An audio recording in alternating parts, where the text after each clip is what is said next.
Welcome to Integrated. This is the podcast where we seek to grow knowledge of God by coming to know ourselves and what we were made for. By bridging the gap between the intellect and the will, we have the capacity to understand our nature and grow as disciples of Christ, surrendering all that we are and all that we have to the truth. My name is Angela Erickson, and today I am sharing an episode with you that I recorded with my friend Derya Little. For those of you who are not familiar with Derya's work, I actually first heard of her.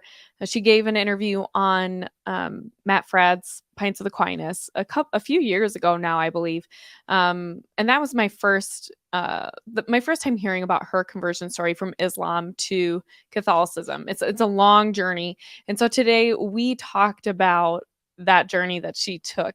She was born in Turkey and had a very tumultuous upbringing in some ways. And so it's just really interesting. Her story has been amazing. And for any of you who have been waiting, especially for those of you who are supporting me, I have two patrons over on Patreon that support me at the union level. You will be getting a signed copy of her guide to the traditional Latin Mass. So thank you for being a supporter there. If you are not currently supporting me over on Patreon, but you love my work or you feel like it's adding some value to Catholic discourse or your life personally, please consider becoming a patron of mine. If you do, I will be sending out copies of this, especially if you are a patron over at the union level. I love A Beginner's Guide to the Traditional Latin Mass. Derya put it together, and it's so simple and thin and concise. You can follow it if you are still somewhat unfamiliar with kind of the motions and movements of the High Mass or the Low Mass. She goes through both here, and it's just really well done. I love it.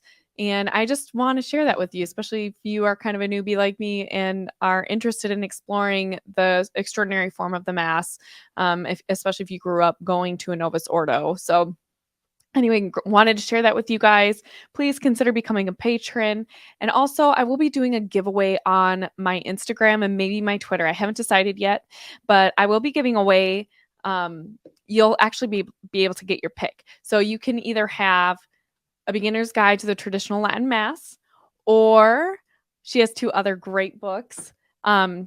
She actually has her conversion story, and we don't go through everything in her conversion during the interview. So I really recommend either trying to win this signed copy of her conversion story or going and buying it. I will leave a link in the description where you can pick that up.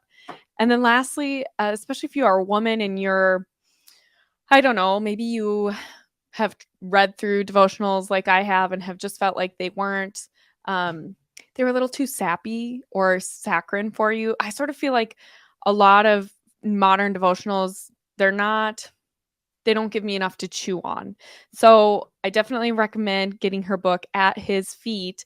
It goes through, basically the whole point of this devotional is to draw closer to Christ with women of the New Testament. And Derya did a great job with this devotional. It's outstanding. And she did sign this copy as well. So please follow my Instagram, my Twitter, get ready for the giveaway. And I'm really looking forward to sending at least a couple of these books out. I hope maybe some of you might be interested in supporting my work. So thank you so much. Also, I hope you guys wrong side. like my new sign. It's a flag, but I love it. So anyway, kind of making some changes here in the studio. So that's one of the reasons why I just haven't been able to get content out the way that I would normally like to. We've had a lot of stuff going on with the homeschooling and kind of reimagining what my studio can look like right now. So thanks for your patience. And with all that said, I hope that you enjoy my interview with Derya Little about her conversion from Islam to Catholicism. Hi, Derya. Thanks for coming on to Integrated with Angela Erickson. We've been trying to get this on the calendar to stick and actually make it happen for a very long time. So right. I'm really excited to have you on. Thanks for joining me today. Oh, thanks for inviting and being patient for all these months and my forgetfulness and busyness. I really appreciate it. Thank you. No, it's, you just amaze me. We were just getting ready for the broadcast, and I thought, okay, what all do you have your hands in right now? And I just decided, you know what? You can tell us. You can tell about all of the goings on of your life right now because you have a lot on your plate at the moment. I know it's mostly the kids, Yeah. You're a fellow homeschooling mom as well. Yes, and so with 5 kids, that's like 95% of my time. There's some sleep in there, and I eat on occasion, as you know, as a homeschooling mom. But other than that, of course, I wrote all these books before I had 5 kids and was so busy trying to educate them as well. But I'm also trying to develop a website that evangelizes Muslims. And unfortunately, it's very slow because, again, it's all dependent on family first, you know, ministry second, unfortunately. But that's my primary vocation. And as you mentioned, I'm also getting my master's in theology from Steubenville. And that's very slow, but I'm getting there. I have only 2 classes left if I pass this one. I say if because it's philosophy of theology, so it's not it's not easy. But so that's where I am. Yeah, writing is a little slow. Podcasting is on hiatus for the um, foreseeable future. But Yeah. So tell me more about your podcast. well, yes, I know you've never heard of it. Yes, yes. Well, my podcast, it's on a very long hiatus, is Live a Little. And as you know, you and I did quite a few episodes together. But life gets in the way, and I'm really having a hard time producing anything nowadays. But that's okay. That's okay.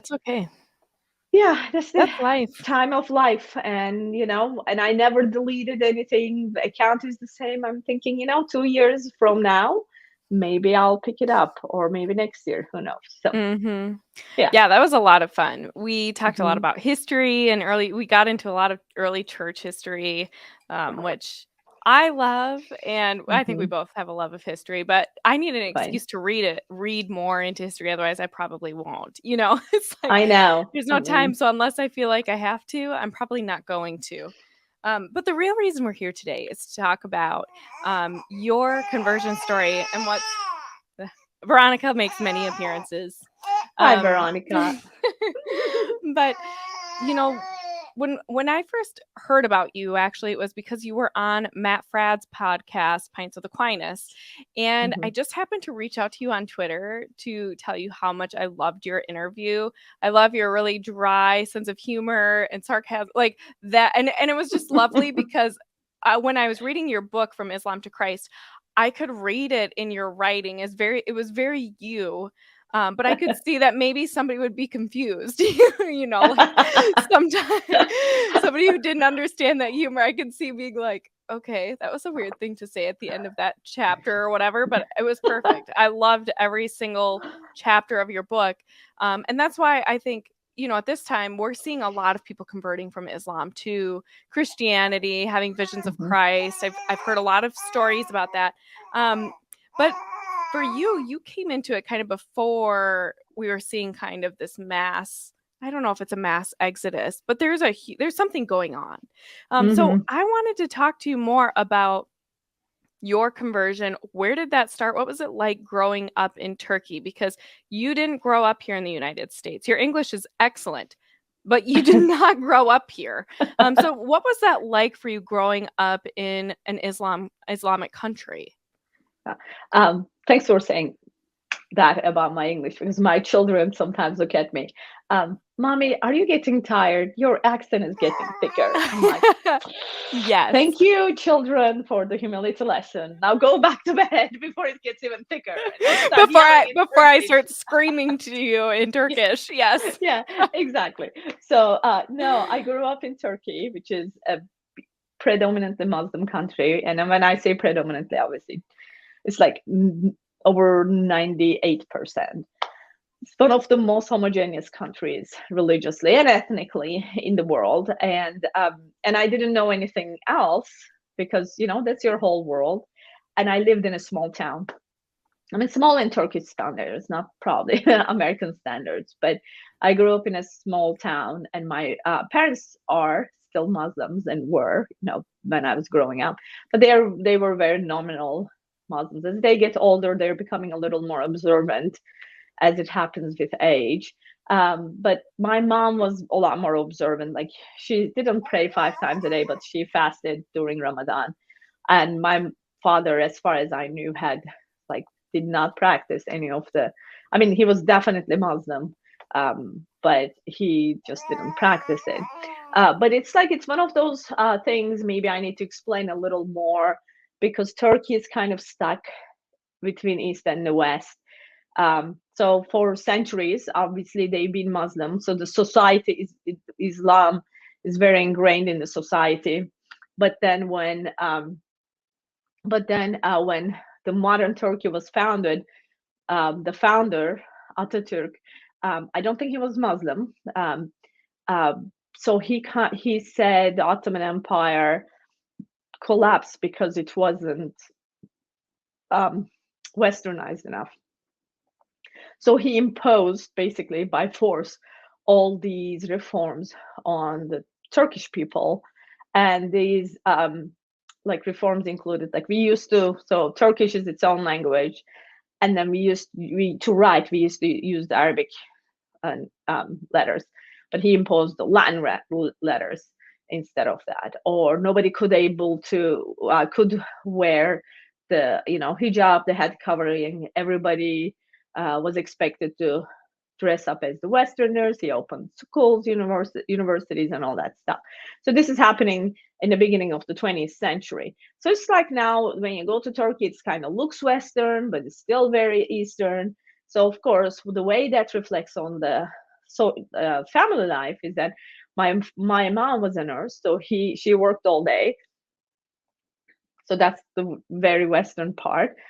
But the Eastern part, that she was still expected to come and do everything in the house, like cook 3 courses of meals, clean the house, do the dishes, wash all the laundry by hand. So the women got the worst of both worlds. Like, you have to work and do all of these. So I think their marriage was always rocky. And of course, the understanding of marriage in Islam is completely different in the church. So there is that the difference between the two. So and also my father, in the tradition of a lot of Muslim men, I shouldn't say most, but he always cheated on my mom, because that's very accepted, and sometimes even expected. But usually in Turkey, it's illegal to have 2 wives. So what they do is, most of them keep it on the side, in the French manner, I suppose, as long as they don't make a big deal out of it. It's that's what men do. So these are young women then who are not married, that are usually, or how does that work? Because Yes. Yeah, most of them were young. And then eventually he wanted to get married to one of these women, and she was only 4 or 5 years older than me. So, which is really messed up.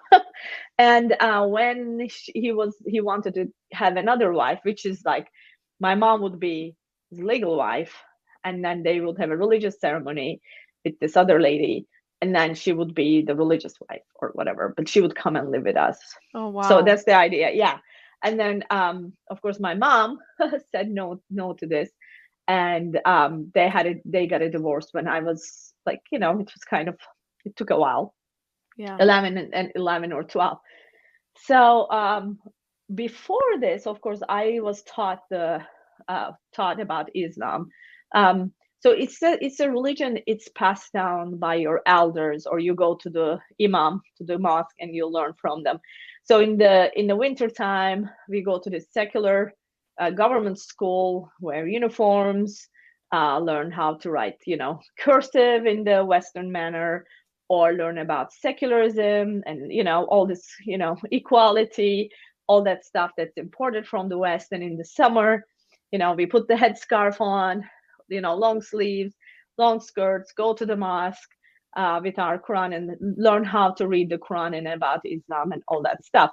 So it's mostly like a passed down kind of religion, rather than you sit down and read the Quran and try to understand what right. Yeah, so it's more different. formal that way. almost like the formal Right, instruction and how to read the Quran, and maybe right, we don't get so much of that here unless you seek it out. right, exactly. Yeah, unless your parents are serious about their religion. Hmm. Um, so I had no reason to doubt, of course. This is what I was taught by my parents. But as a child, of course, your whole world revolves around your parents, which I now understand a lot better as I raise my children, Oh yeah. And so when they had this really kind of a little bit of violent divorce, um, then I realized that, or I thought that um, their love for me was a lie. If they had truly loved me and my brother, they would have stayed together. Mm. And this kind of shook my world. Again, I say, as I said, as children, the whole world revolves around you, right? Like you don't think about there may be other contributions, and I see it even in my own kids. Like they kind of assume the blame or be very troubled by things that are not related to them at all, so I was there and I kind of very internalizing their divorce, which is very hard for children, regardless of what advocates of divorce tell you. And I started to doubt everything they taught me because of that, because of the divorce, because suddenly everything that I stood on kind of crumbled under me. And another thing that didn't help was that I was the only child, as far as I knew, whose parents were divorced. So I was very lonely. I didn't have, people who would understand me. So with that, with that doubt in my head, um, that's when I started to really take a good, serious look at Islam.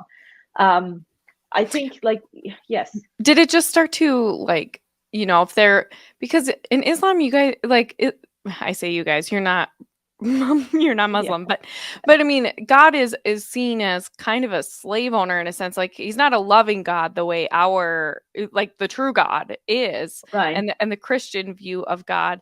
So what's that like when you're trying to understand, like you said, seeing your parents divorce, and that's the foundation of your Hmm. life, and to see Right. that fractured in such an irreparable way, especially when you're a young child. I don't think it's ever easy. It doesn't really matter the age. There are different complexities to it, um, Right. but why was it that their divorce caused you to take another look at your faith? Because I like what was the connection for you there Right. then? So maybe I should explain this a little more again. This is very hard to the Western mind to understand, but in Islam, Allah is the master, right?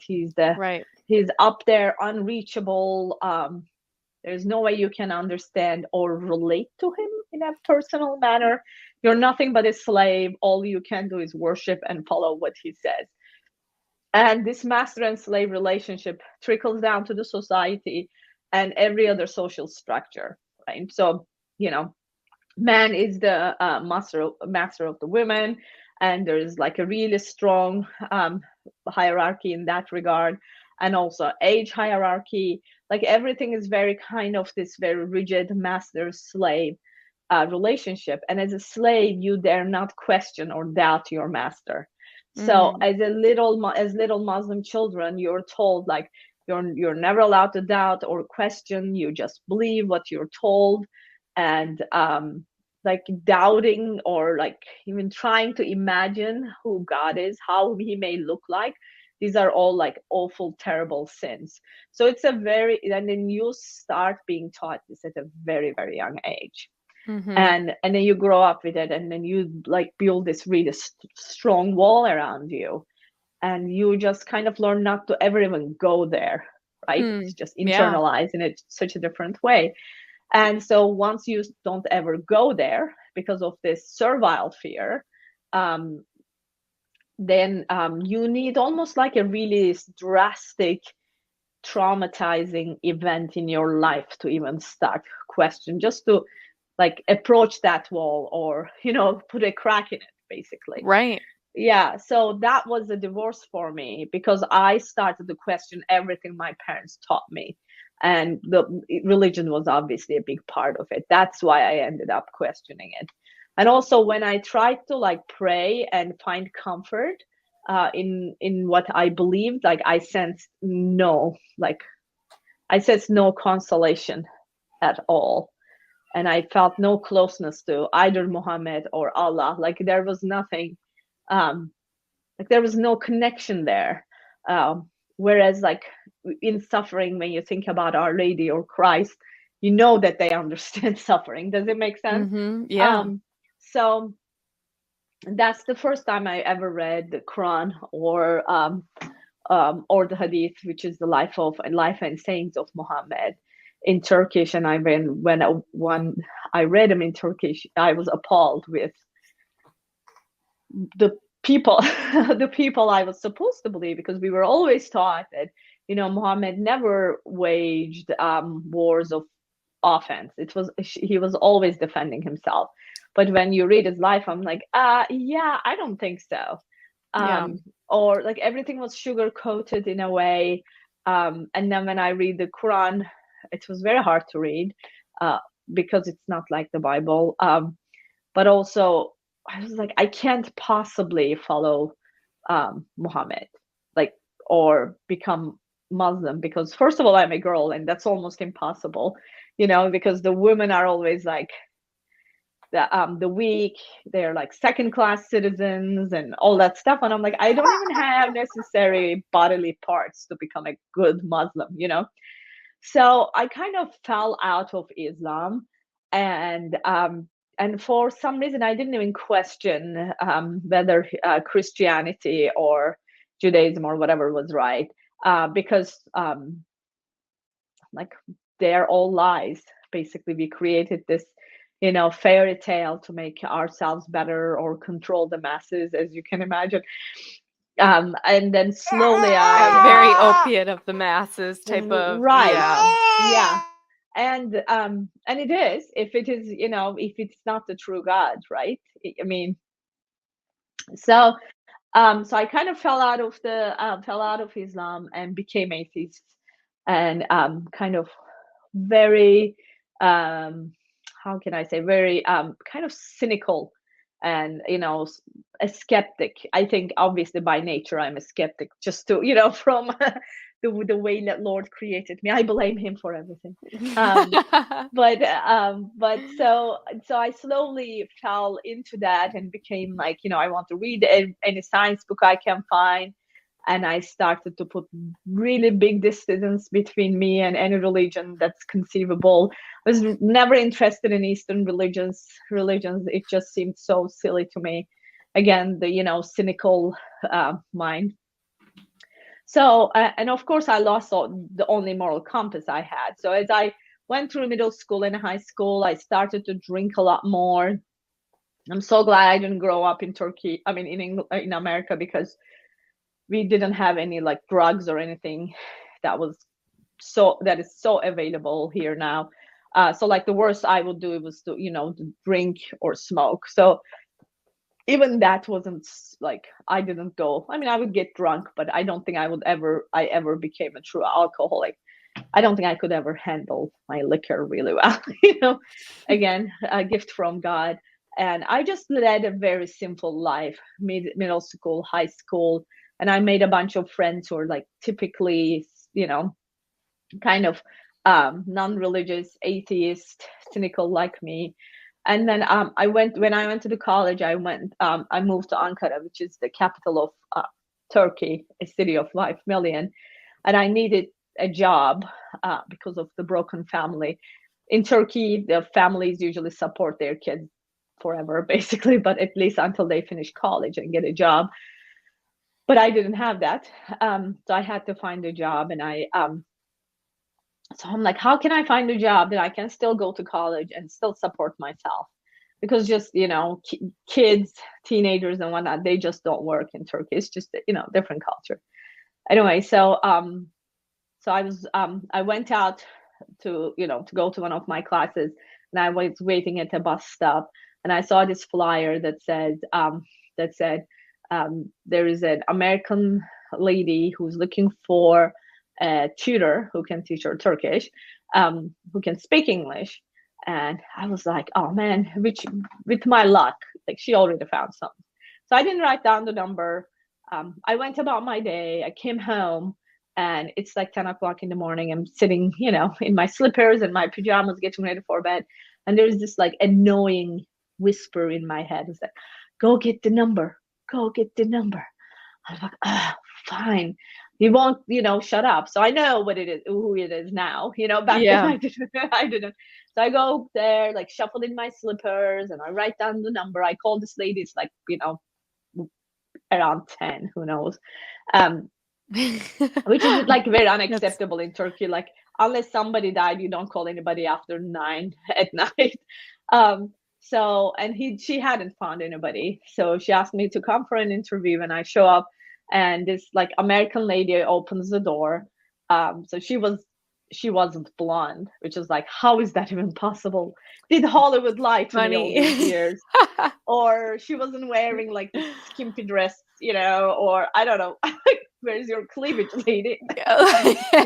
You're not a real American.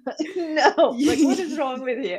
And because like that's what everybody's perception of America is, like, I mean, it's kind of fair. I mean, to be honest, like, yeah, I can see now that I've lived here for a bit, So, but when she opened the door, there was a cross stitch, right in the entrance. You could see it and in Turkish it said there is no salvation under heaven except by his name. So it's Acts 4:12, I think. And I'm like, oh, great, she's a Christian. So I'm like, I hope she hires me so I can educate her. So I'm like 19 now, so I know everything. Oh, that's so funny. Oh, so man. Yeah, we can be so arrogant. Oh, my goodness. Isn't it amazing? Like, God, he so humbles us, doesn't he? Like, anyway, just that mentality. I know I've experienced that mindset as well. And boy, it usually doesn't go well for us, does it? No, it did not go well for me. And I was on journey home. Did I tell you this before? No. Like, I think it was 2018. And they kind of put your name and the byline under it. They're like, what do we put under yours? Like former Muslim, atheist, or Protestant? And I'm like, oh, this is really humbling. I've been wrong a lot of times. Yeah. Former heathen. Yeah, I know. Former heathen, right? I should have thought about that. Anyway, so excuse me. So she so we interview, she hires me. And from the first day, we start talking about religion. And she didn't even try to, like, little did I know, of course, she was raised as an atheist, and she converted while she was in college, I think, and left a very lucrative job here in America to come and preach the gospel in Turkey. So, like, I know nothing about this lady, but she was like, in a way, very much like me, cynical, kind of nerdy and geeky, read a lot. Now that look back, our mothering styles are similar. She wasn't a very good housekeeper, neither am I. Like, the Lord knew what I needed at that time. So we started talking about Christianity and Jesus and religion, like from the first day.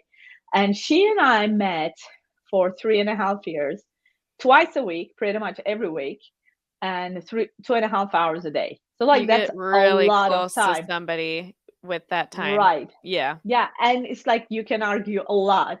And I remember going back to my dorm and thinking, I'm so sorry. We can edit it out too. Thinking, okay, what do I like? How can I argue back with her? So I would just go and do all these readings. I'm sure there's an atheist who figured this out before me. Mm-hmm. So it was a lot of this back and forth stuff. But like at the end of the 3.5 years, what she showed me, the God she described, despite being a 5-point Calvinist, The God she Ooh, described, yeah, she's very, like, she was very anti-Catholic. She was not happy when I became interesting. Catholic. But she, the God she described was completely different than the God of Islam. This God she described, like, I was very, in a way, so in Islam, Allah is very, um, like, capricious, and you can't really, like, you can't say he can't change his mind, right? Like, and they don't have a Oh, this is one yeah. of the reasons they don't have a proper understanding of sin. Like, he can a sin is a sin because Allah says so, not because it's against our good, and he's a Right. benevolent God in a way, right? And, like, you So, can't expect any consistency because that's somehow limiting God himself. Does that make sense? yeah, that's really interesting. So, And but kind of a the point on God, that, yeah, it's been my understanding that like later parts of the Quran as they were written kind of supersede the earlier parts. Is that correct? yes. Yeah. Okay. So, So like, the so true is not contradiction, yeah, eternal. I mean, truth is not eternal in Islam. no, It can change based on the whims right, of Allah. yes. So you Okay. can expect that constancy. But so that was my understanding of Allah, which makes him very small, because then you can kind of trump him with science, because it was like, yeah, you're saying this, but then, like, why are we even like, you can't even have science, which is one of the reasons science doesn't develop well in Muslim countries, because, like, you to be able to use the scientific method, you need a God who's Unchanging. yes, Yeah. who's unchanging. Yeah, I mean, you don't ever think about it, because people grow up in this Western idea, which all comes from Catholic teachings, basically.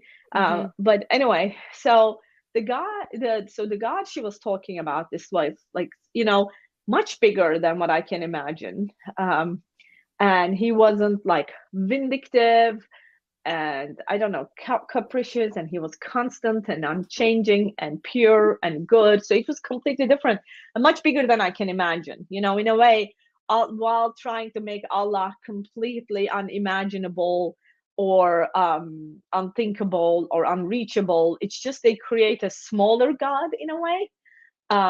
Whereas this God, that her name is Therese in my book, that Therese was talking about, is completely different, and it's just he can deal with the fact that there is science. Does it make sense? Like, he's not going to go crazy on you. So anyway, but one of the things was that I had the idea of, I struggled with problem of pain, and I said, if this God of yours is so benevolent, why is there evil in the world? And which is which is a common argument when you don't quite understand the consequences of sin, which I didn't. I mean, as a Muslim, obviously there's not a proper understanding of sin, original or actual. And as an atheist, I didn't believe there was such a thing as sin. For as far as I was concerned, there was evil in the world because of the society's unreachable expectations on individuals. Does it make sense? I was Oh very yeah. kind of socialistic, and Yeah. yeah, it was a very, and I thought, if we could find a way to form the perfect government here, all evil would disappear. Oh yeah. Yeah, that's very Yeah. social.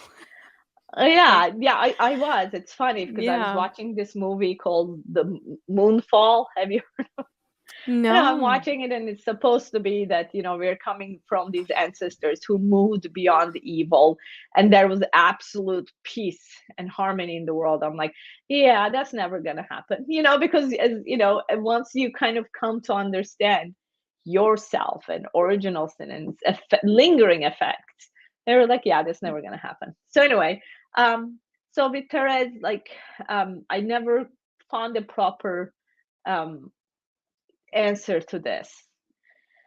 And I was taking advanced English because of the college I went to. The education language was English, but all the professors are Turkish, so we all have accents. So once in a while, we were blessed enough to have, like, American professors like who could kind of, help us with the proper accent or whatever. So I had this professor from America, and he was a Buddhist, very anti-Catholic. Really Yes, interesting. Oh yes, very, man. very anti-Christian. Wonderful people. Like he and his wife, like wonderful, wonderful people. Anyway, so he assigned us a chapter from a book called Brothers Karamazov by Dostoevsky. Yeah. And I mean, it's like I have a whole chapter on it in my book. So, but so anyway, so it's written in this old English, and we're supposed to read it and understand it and answer these, questions or whatever. But like, so I'm reading it. Of course, I'm doing it the last day as a, good college student. Um, so it's like the middle of the night. I'm reading this old chapter, and I just drank too much coffee and tea. And there's this giant dictionary next to me. So the chapter is about brothers Karamazov. There are four brothers. The oldest is an atheist, and the youngest is becoming a monk. And the oldest is trying to persuade the youngest not to go, throw his life away or whatever by becoming a monk. And then, so he tells him a parable, the oldest brother to the youngest brother. In this parable, Christ comes to the to back to earth. It's not the second coming. He's just visiting, and of course, as it happens, he comes during the Spanish Inquisition. Dostoevsky was not Catholic; he was Orthodox. So he's kind of, there's like anti-Catholic themes in there a little bit, but so he comes there and he heals people, raises the dead, and everybody recognizes him of who he is, and he starts gathering this huge following.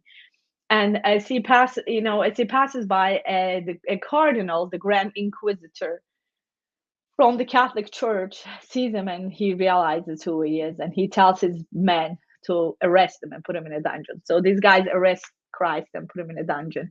And at night he goes to his dungeon, and he tells, it's like, he tells to Christ, we've been trying to clean up the mess you made thousands of years ago. You wanted to give these people freedom to love and follow you, but all they want is security. You want to give them heavenly bread. All they want is earthly bread. And he uses Satan's temptations. He's like, when Satan offered you to ask you to change that rock into bread, you should have taken it, ended like world hunger, and you would have been loved a lot more. So like, I'm reading this, and it's a wonderful, wonderful chapter, and it stands alone from the book, so you can just pick up read a big book and read that one chapter, and you'll be okay. But I'm reading this, and then for the first time I realized, for the first time I saw my own soul in the mirror. Like, I realized that, I've done so many bad things that affected so many people. So in a way, this conversation between Christ doesn't talk, it's just the cardinal talking, because he said everything he was going to say. And I just realized that it was like I had made so many decisions that had affected other people in my life, or the sins of my father affected me, the sins of my friends affected me. Does it make sense? So I kind of saw that this I saw this, again, my soul in the mirror for the first time, and I realized it's not God who is evil, who creates evil, encourages evil. It's us, because we are so connected with each other. There's hunger in the world, not because there isn't enough food, well, climate change, too many people, whatever. It's because evil men don't want to share their wealth and steal from the weak, and so it's like this crazy, like an intermingling of sinfulness that creates this evil world. So that was my last intellectual hurdle to Christianity. And one thing I didn't have, I hadn't quite witnessed how life transforming Christ is. So at the end of this year, so this is my second year in college, and at the end of this year, Therese went to America, and I didn't have a job anymore. And Lord, in his great kindness and patience, he sent me another American family. But this time I was going to teach their kids. Like one was 6, the other one was 3, I think, like really young kids. But when you teach children, you kind of become part of the family life, Oh, which is a yeah. completely different dynamic. And the more I would spend time with this family, the more I wanted to spend time with them. Like the kids were like, there was this love between the parents and within the family that I had never seen before. Mm. The kids were like happy, still disciplined, but they respected the discipline because they loved their parents and knew that their parents like wanted the best for them. Or the wife and the husband was just like worked in this loving, caring harmony, and like servanthood. Like it was just, I've It's never so seen. edifying to witness that. I Yes. think, yeah, it's when you come from an environment where, oh, of course, Veronica's mad. I took away a pen that she was using as a teether. Um, but yeah, I mean, when you come into those families and you experience there, Hmm. it's hard to explain to somebody who grew up that way, right? Like Right. it's hard. I remember having a similar experience spending time with a friend of mine. She's one of 11 kids, and they invited me over for like a fish fry at their house. And I remember leaving their house. They didn't have a TV on the main level. Everyone knew each other. There were tons of kids there.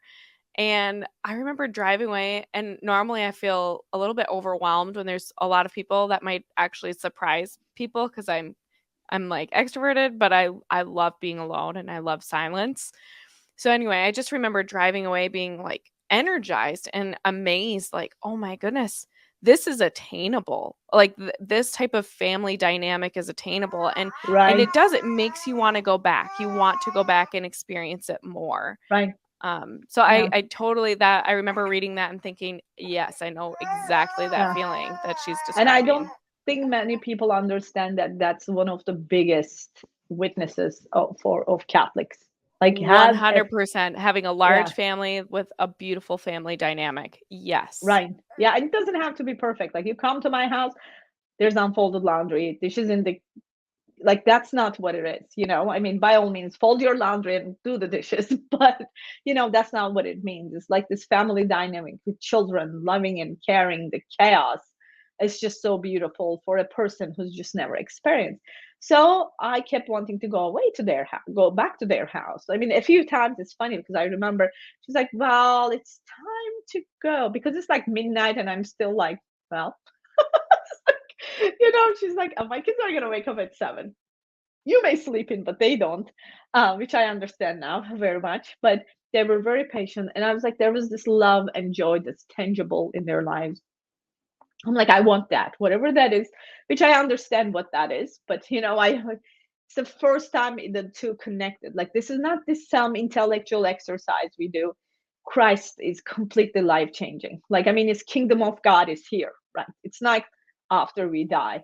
He takes us like these broken people, and he just turns us into this like beautiful, like creations that people want to be like us, which is unthinkable. Like who want, when I think about it, like Right. nobody wants to be like me. But like, back then I wanted to be like that mother, even though I never wanted kids in my life.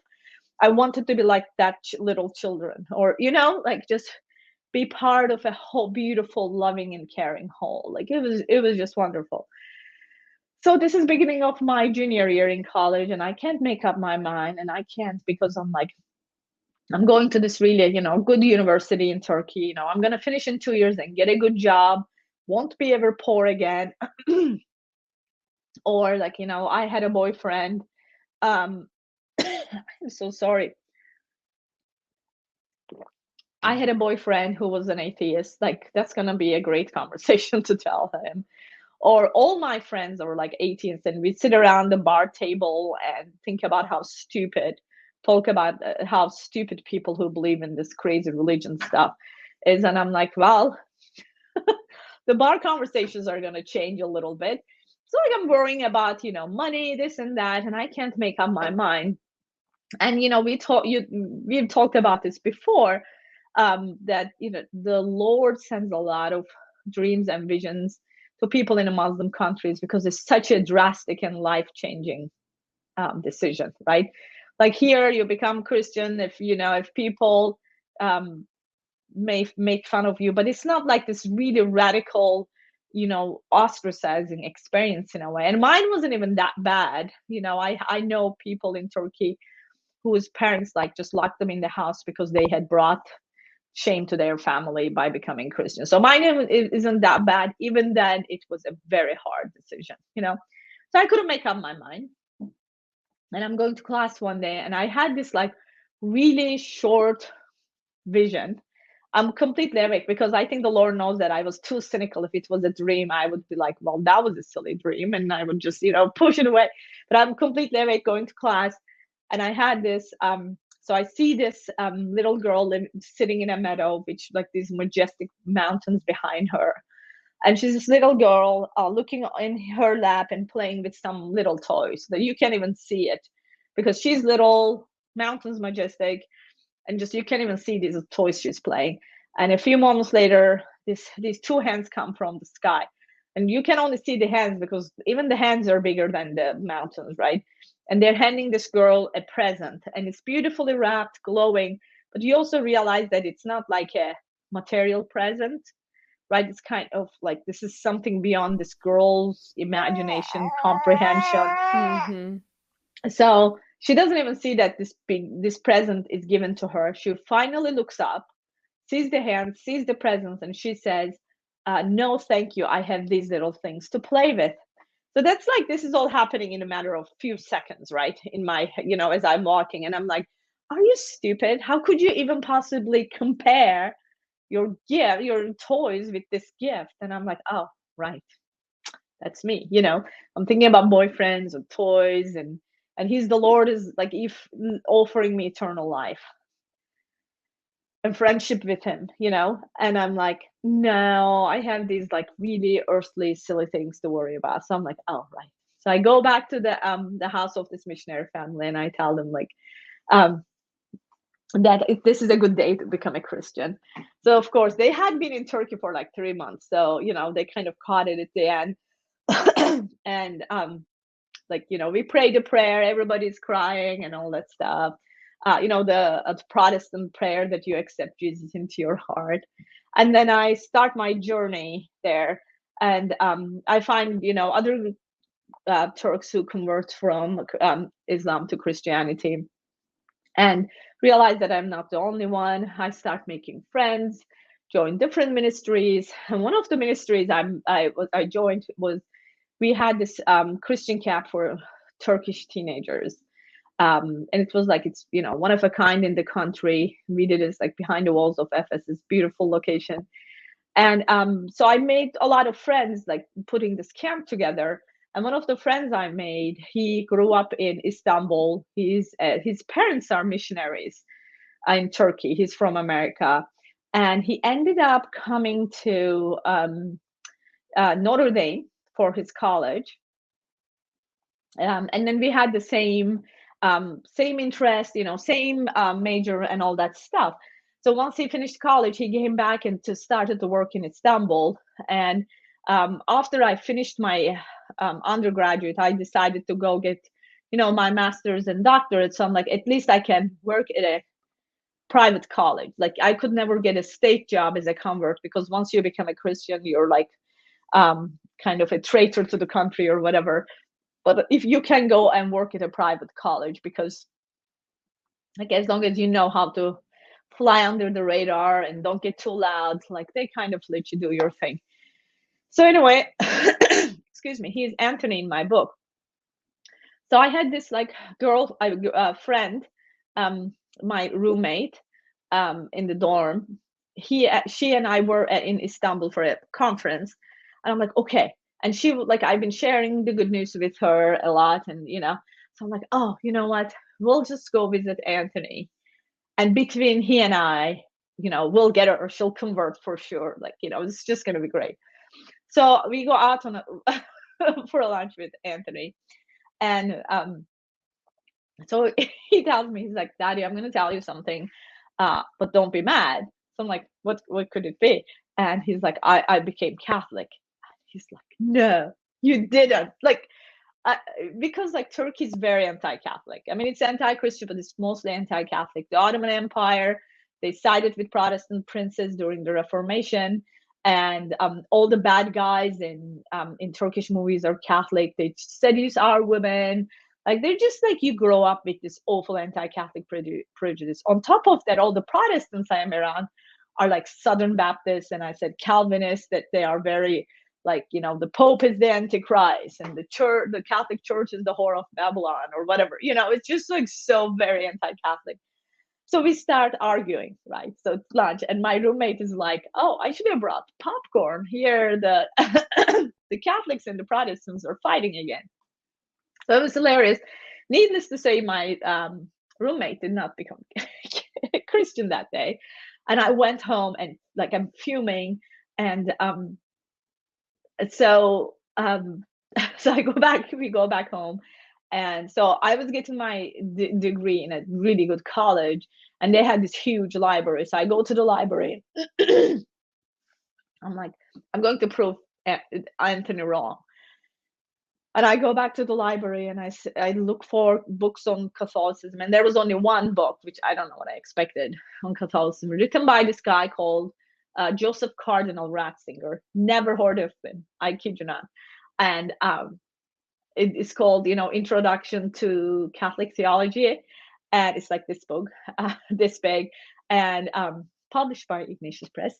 And I didn't know he was the Pope. Like, this is the level of my ignorance. Anyway, so I pick it out and I open it. I couldn't even pass the introduction of this introduction book. Like, I know nothing about Catholic theology. So I, respectfully close it and put it back on the shelf. So I should mention it, as I'm like, so geekiness is, inherent. So I'm reading all these books I find about Christianity, and I'm having really a hard time. Like, this is before I talked to Anthony about the church. I have really hard time understanding sola scriptura, like the Bible only. It didn't make sense that the Lord will be like, hey, hang in there, in a few hundred years I will send you a book. Because also, like, all these Protestants I knew or read about, they disagreed on really major issues, and I'm like, if it's Bible alone and inspired by God, how can you guys disagree if this is the only source of belief? How can you possibly disagree on these major issues? So that didn't make sense. Sola fide, faith alone, didn't make sense. Like, as soon as we believed, we lost our like free will. It's like, nope, now you can't. Now you don't need to do anything. It's like there's no participation in grace. Like, that didn't make sense. Lack of a magisterium, because I'm reading the Bible. I'm like our Lord just left, and Peter and Paul are already fighting. Like, he didn't know. The man just left. Can you not fight for 5 minutes? That's how I feel with my kids sometimes. Like, can you just be in peace for 5 minutes? So I'm like, how could he not leave us with something or somebody that would guide us in these, like, big concepts and the times of turmoil? So that doesn't make sense. And everybody I knew were creationists, and I'm like, so are you saying God couldn't have used evolution? Like, it was, again, like limiting God in a way that maybe not. It almost sounded a little more like a Muslim. And I know there are both sides, and I don't want to on that debate specifically. Yes. Yeah, but I'm like, I think we are all open that God could have used whatever means he wanted to make, this human thing happen. So anyway, so those were hard things. So I look, I can't read this Cardinal Ratzinger person's writings. I have come a long way. I can read it now. So I am proud to say. Not maybe everybody give Derya an applause. Not probably understand all of it, but I can actually sit down and read it. So I'm just telling you. Anyway, so I go back to my dorm, and Anthony had sent me this book called titled "By What Authority? A Formal Evangelical like looked into the claims of the Catholic Church, like papacy saints, Mary, you know, that the sola fide and sola scriptura were not, in the Bible and all that stuff. And I found that I'm like, all my questions answered in the Catholic Church. So it was crazy. I tried to find a priest, and the Catholics don't like evangelizing in Muslim countries. So I had to like Yeah, that's nag. really disappointing. Yeah, no, it's very, very common, and I had to basically nag myself into a Catholic church and for the priest to talk to me. But I did, because, I'm a persistent nagger.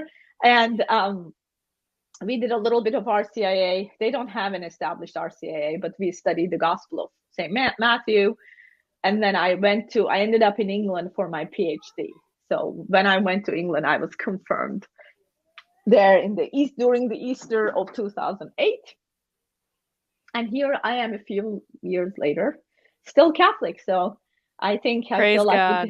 yes. And I was wrong many times, but I feel like I have found the right stuff this time. So this is not necessarily a question that I planned on asking you, but and you don't have to go too far into it, but have the last several years ever made you question whether or not becoming Catholic was the right answer? Like, has there ever been a time since you converted where you've sort of wondered if you made the right decision?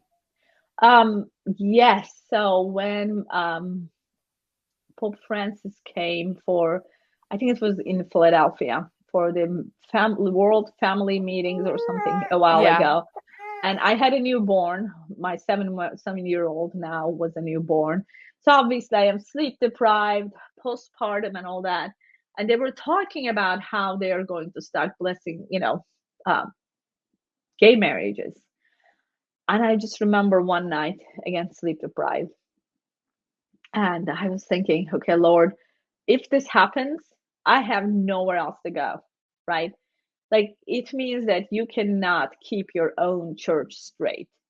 That means like you're not a God who can keep his promises. Oh, then then you don't exist. Like, I remember thinking that. And also I remember coming out of that, like, with this faith and confidence that in the Lord, despite being postpartum and sleepless, that look, it's his church. Like, he gave me this confidence that like, it's my church. There's nowhere else. If Catholic Church isn't true, we should all become atheists. Like, there's nowhere else to go, right? Like, that's where I am. Like, that means God just doesn't exist, and we are just, I don't know, coincidences.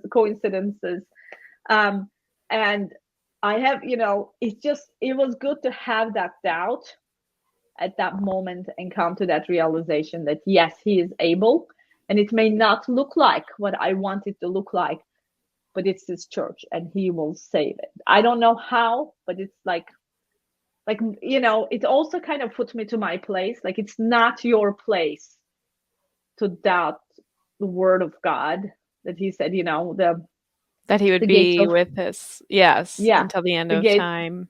Yeah. So it's not like, who do you think you are? Like, just because you can't even see your own future like a week ahead, right? Right. So it's kind of like, okay, look, I gave you a mission, right? I gave you a mission. You need to be a good wife to this man, good mother to these children, and do all the other things that I've asked you to do, which is not doing the dishes every day. Thanks be to God. But so like, I have a mission for you, and it's not to save the church, like in the way that not a cardinal, you're not the pope, you're not a priest. Like, this is not your thing, woman. I gave you a mission. You'll accomplish that mission. I am not going to ask you whether you kind of did this thing that wasn't your mission, but I'm going to ask you, have you done this for me? When I see it, I'm like, yeah, right. So kind of, it gave me this confidence, even though like my faith kind of was shaken, and none of that happened, back then. And I think it's a lot worse now as far as those concerns, but I'm like, look, Lord, like, your church, you clean up the mess. Because clearly I can't do anything about the Belgian bishops, like, so it's kind of like, okay, I fulfill my mission, the thing he asked me to do. And the rest, of course, I somewhat stay informed, but I have kind of since then tuned off listening, reading, watching stuff. One cannot completely avoid, but it helps one's faith life. And then like I feel fulfill this mission. And if everybody fulfills their own mission that's given by God, I think the church would be in a so much better place. So so yes, I did have a question. Like that was probably the hardest time. But that's it. Nowhere else to go. And like the more I read and learn about the faith through this theology program, the more I fall in love with it. So it's not like going the other way. It's like I feel like I discovered this huge ocean, and there's no way I can I can learn all the secrets and all the corners and everything about it. So yeah. Yeah, and I think as someone, you and I are similar this way, is like a love of lifelong learning. Like there's just never, that desire is insatiable. And so there's just never going to be enough. And that's one thing about Catholicism that I really love, is it's like you're just never going to know everything. And that's that's something that's appealing to me. Right. It's not something that's like, well, it's too complicated or there's too much going on. It's like, no, it's really not that complicated, but it is very rich. And there's a depth that is unending, and that's something that I also find so appealing. And I too had kind of my moment of reckoning, I guess you could say, a few years ago. Kind of like that. Everything shook. Yeah, sorry. That's okay. But it's funny because I was like, well, maybe Judaism is true. Like maybe Christ really wasn't the Messiah. That was the direction I went, because it was like, otherwise I knew Protestantism didn't make sense. And none of these other Eastern religions and stuff. So then it was like, maybe Judaism, maybe they're right. And then you go back to the Bible and you're like, yeah, but this typology literally makes no sense without Christ. Like it just, that nothing makes sense without Christ as the being prefigured in the Old Testament, is obviously Christ fulfilling it within the New. So, all right, I guess Catholicism is it. That was, and I sort of felt the same way. Like I had to dial it back on the news front, because it can be, it can, the enemy uses it, even if it's true. It's not even just the stuff that's untrue that he's using. He is using the truth at times to try and bring us down, especially if it's a weakness for us. If we're prone to despair, if we are fatigued and hungry, we're like our own little Elijahs, at postpartum. I mean, you're just like, Lord, give me some heavenly food and a nap, and I'll feel a little bit better. Okay. But so now with all this kind of going on, and you've been Catholic for over a decade now, or coming up on, hopefully, so close to 15 years now. You are working on this project, this website. Could you tell us a little bit more about the website and where people can find more of your work? So the website it's almost done. But again, life gets crazy, but it's Catholic, like Katolik. And so it's so we got the what is it, domain name. I'm like, domain name. Brain. Yeah, so come pick up the word. So it's like becatholic.com.org and all that stuff. So we got all those. And the idea is to explain the truths of the Catholic faith to Muslims in a way they can understand. So it's a completely different way of explaining things to people who don't know, who have no understanding of grace, or even love. Like when you say love, they think about squishy pink, I don't know, Hollywood kind of love, not like that kind of saccharine. Yeah. Right. So like, how do you explain love of God for you without making it so like banal in a way? So so that's the idea of Catholic.com. It's getting there. I just need to work on it a little more. The toddler is not letting me do anything. I blame the toddler for everything. That's fair enough, I think. I mean, honestly, they don't make it easy to get this stuff done. No, they don't. Bless them. But so that's what I'm working on, and I have DaryaLittle.com, and I'm on social media as little as I can. And nowadays it just gets really crazy in there. But yeah, so those are the ways to reach or keep up my work. And if you email me, I always try to write back right away. So yeah. And then my last question for you is, what kind of hope can we look towards within conversion in Islam towards Catholicism? Like, do you feel like there's a lot of promise there? And do you think, for me personally, I think Our Lady of Fatima is going to play a huge role in that. What are your thoughts on that? I just kind of want to leave people with a little kernel of hope here. Right.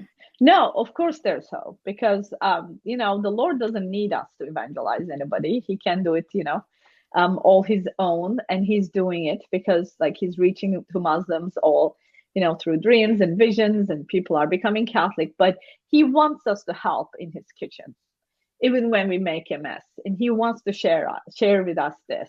And I mean, it says like, go make disciples of all the nations. Like, it's the Great Commission. Our discussions about who is going to end up where, there we hope, and all that stuff is completely irrelevant to the Great Commission. Like he told us, go make disciples. I didn't ask you to have theological conversations about who's going to be in hell, who is not. That's my thing. Your thing is to go make disciples. So even if we love to talk about theology and philosophy, you're right. Yes, like but we love change. That. Right. But I mean, what happens is when we just kind of focus on this theology part, hey, if everybody's going to heaven, why should I go bother anybody? Right. I mean, people don't think they're related, but we are all broken fallen human beings. Like it always ends up there. But of course, we need to remember that Christ doesn't only change your life, but it like he alters societies, families. Like his kingdom comes even on this earth, So and it's kind of arrogant as Westerners sit down and enjoy the fruits of the Christian past. Now that it's leaving, I think we are going to appreciate it a little better, and then think about, hey, we don't need to like patronize and evangelize them. But I think everybody living in Muslim countries deserve to live in a society where there's equality, and honesty and all these Christian virtues. Like, why don't they deserve to live in a better society? So it's not just you're changing individuals, but you're trying to change the whole society. So so there is hope, and the Lord is working on it, and I think I'm really hoping and praying that Our Lady will pull an Our Lady of Guadalupe in one of these Muslim countries and just get the whole thing done. So pray, fast for the conversion of Muslims. The Lord loves them as much as he loves us and desires their conversion. So yeah, there's always hope. Beautifully said. Thank you so much for sharing your story today on Integrated. And I'll make sure to link all of your stuff in the bio. So if anyone has any questions, they can find your work. Okay, perfect. Thank you very, very much for having me, Angela. Absolutely. Thank you. Okay.